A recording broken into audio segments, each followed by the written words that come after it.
let's talk about the Rey movies. The way I was going to do this, and I just don't even think it's possible anymore unless I made like a spreadsheet, but I was going to like pull up an article that had like the update. And then it's like, well, this is 5 days ago and it's out of date already. So it's going to be like a bunch of articles. So essentially, just kind of run through this.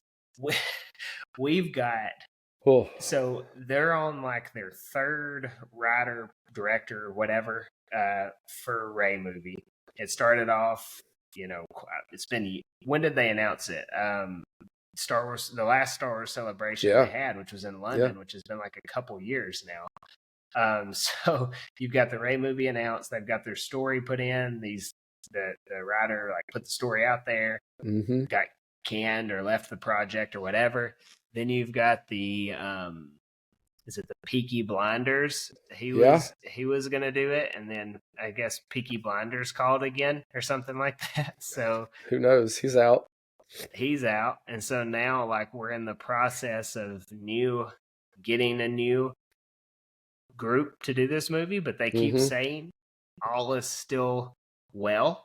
Then you throw in this Simon Kinberg news, which is like, are we doing a new trilogy? But no, it appears to be separate from the Rey movie, which is interesting thought there.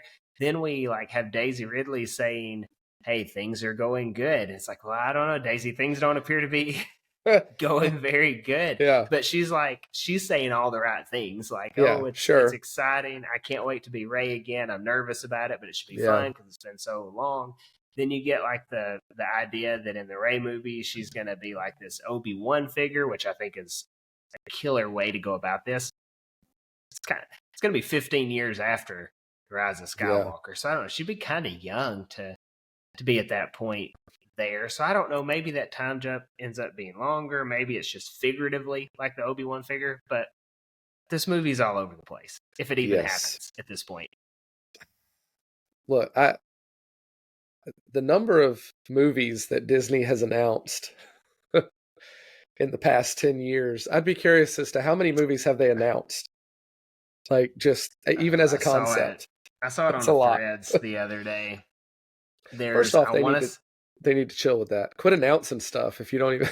Yeah. Well, I think it's I want to say I read that it's like 7 movies that they've announced that will never see the light of day, or 7 projects. Because I mean, Ryan Johnson we're told he's got a trilogy.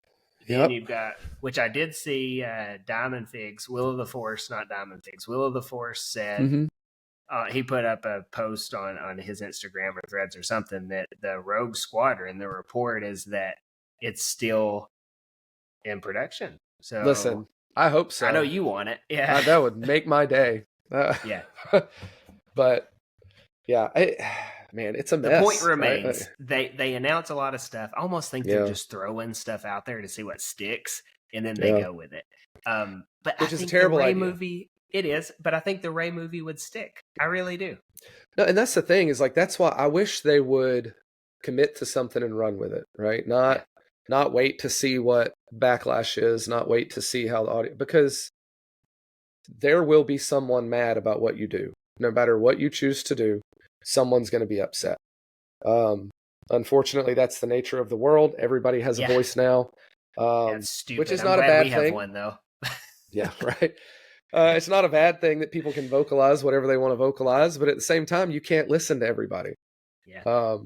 Pick a project and run with it. Get the right people, get some good writers, commit to writing a good story, and just do it. But I do, man. I think they're so scared of messing up another project. They're having a hard time figuring this out. Sitting down on this one. I don't think it's that hard either, though. That's the thing, is I genuinely don't think this is that hard to figure out. Because they suck at figuring out what's going to make people mad. If they've been like testing the waters and are like, oh, we don't, they make people mad every turn. Like they make the majority mad. So like, again, maybe they just need to like figure out like, oh, we think this is going to make people mad, and then do it anyways because they're wrong. Like, you know, maybe what they'll I mean? be wrong like, about it. And so, but this movie, like, just look at what they've done. All right, so first you take Rey. She is, for whether you like it or not, I'm indifferent, but she's the Anakin Skywalker figure of this story. Now, like, you've got Anakin, you've got Luke, and you've got Rey, and that's that's the path they've taken. Again, whether that's the path they should have taken or not, it doesn't matter because it's the path Right. they have taken. So Yeah. if she's the next of the Skywalkers, I'll put it in quotes, but if she's that next continuation there, then you bring Hayden back in Kenobi and in Ahsoka. Mm-hmm. He was just raked over the coals for his, prequels. Yeah. But now, Beloved, I mean, you go to a con, he's the longest line there. People want to meet him. And so you look at the whole Luke Skywalker deal. Now, again, Luke's in a category of his own, but you bring him back in Mandalorian, and it's the greatest Star Wars streaming episodes they've ever done. Like, put the main character back in. All the Rey fans, it's been 10 years. There are 10-year-old kids who are 20 now. That by the time this comes out, 21, 22, that was their person. That was their Anakin or Luke. They're like 18, 19, 20 and up. Like, they're really gonna like this Rey movie. So do it. Like, just put it out there. Be good about the story, and people are gonna go watch it. Like, it's not that hard. And I think a lot of fans are maybe like us in that even though the sequels weren't our favorite, we're reasonable enough to we're not just going to assume that if you put Rey back in a movie, it's got to be terrible, right? No, like I'd be really curious to see where they could go with her story from here. Like I'm not opposed to the idea of this, but they got to do something because now it's like, well, is she getting her own movie or has she been kicked down into this trilogy? Like, what is the movie going to set up the trilogy? It's hard to know what anything is anymore, just because it's all these announcement of possible projects and I don't know when a possible project is going to become a in production project. So especially with, I mean, it was supposed to be Christmas of 26. Was that when it was supposed to be, or is it a 27? I don't remember. It may be the May 27 because that's like the 50th anniversary of Star Wars. So maybe that's the deal. But like, well, first of all, let's talk about the story of what it can be. Just very briefly. It's 15 years past the rise of Skywalker. She's making her Jedi Order, and there is some kind of, turmoil or something is what Kathleen Kennedy said, which, I mean, no dip, right? Like you're going to gotta have turmoil. Yeah. So, that's what you're going to have. And so who's it going to be, right? Like, are we going to have Sith? Are we going to have dark side characters? Are we going to have crime syndicates? Is there going to be a rift where her new Jedi Order has, someone fall out of it? That's what always seems to happen in Star Wars. Like, I feel like first of all, there's not many directions this could turn. So this should be a very simple, write it and do it. Like, you've almost boxed yourself in on some of this. Yeah. And you have a wealth of ideas to pull on, right? Like, I mean, if you look at any of the Legends stuff, there's ideas, there's characters, there's enemies. Like, you could pull any of that and make it your own. You don't have to make a one-to-one movie. I mean, Thrawn got brought in really well into the Star Wars universe. Feels like a very similar character. Looks like he's going to kind of pose the same threat here as he reorganizes whatever's left of, the remnant. And so I, pull from what's out there. That's been fun. That's been interesting. Like, it's okay to use it doesn't, not everything has to be brand new. You can take stuff that we know and just use it differently. Make it your own, right? Tell a good story with it. I don't think people need you to go in and do like this, cinema changing thing where Star Wars goes down this new bold route that it's never been seen before, right? No, just give us some good stories. Well with the Last Jedi. We just want some good stories. Yeah, right. People loved that. I mean, you unanimously, The Last Jedi rocked the boat in all the right ways, right? Like, hey, don't get me wrong. I don't want them to go in and copy all the Legends stuff one-to-one. I think that's a bad idea, because some of that stuff got a little crazy. But there's some great stuff out there. I was gonna say, some ideas. What you can. Character archetypes, enemy archetypes. Like, it doesn't have to be the same thing, but give us just something interesting, something fun. Yeah. I mean, eat the meat and spit out the bones. One of the things you mentioned we haven't seen on screen is a fracture large scale in a Jedi Order, right? We saw Yeah. bits and pieces of fracture in the Old Republic. Then there is no Jedi Order for what we have for the foreseeable future. So give me back a new Jedi Order that's built up. But it's starting to fracture. People are splitting. People are taking sides. Like, that would be interesting. Big battles. So, just do something fun. It really doesn't seem like it should be that big of a deal. But then, I know, it feels like it's just being like really boiling it down to making it seem like it's so easy. But at the same time, yeah, just do something fun. and you've got, like, I don't think anyone, like, at the core hates Daisy Ridley as Rey. They just don't like the writing that they did to Rey. You know what I mean? Like, it's not like it's similar to the whole Hayden Christensen. Yeah, I think most people. So she's a great actress. Like, she's really good in Star Wars. She did good. So I think you just bring her back, put a competent story out there. But I know it's like asking, Star Wars of the last 10 years to, like, run 2 marathons back to back to put a competent story out there. But, like, just throw something out there that moves a story along, doesn't ruin the Star Wars you already have, is consistent from, like, 1 to 3 or however so many movies you're doing. Just don't be dumb with it, and things are going to go A-okay. Well, and it goes back to just, like, have a plan ahead of time and commit to it. Know what your story's going to be and tell it. Don't wait till you're a movie in and, like, oh, people didn't like this thing, we got to get a new director and change it real quick, right? Like, because then it just throws everything that you had planned, everything that you had for the direction of the story. Now it just doesn't make sense, and it feels messy. And commit to something. That's really all I want, is just commit to something and tell it. And do it. Right, wrong, or indifferent. Like, just go in and do it. Yeah, I'm with you. Now, go ahead. No, you're good.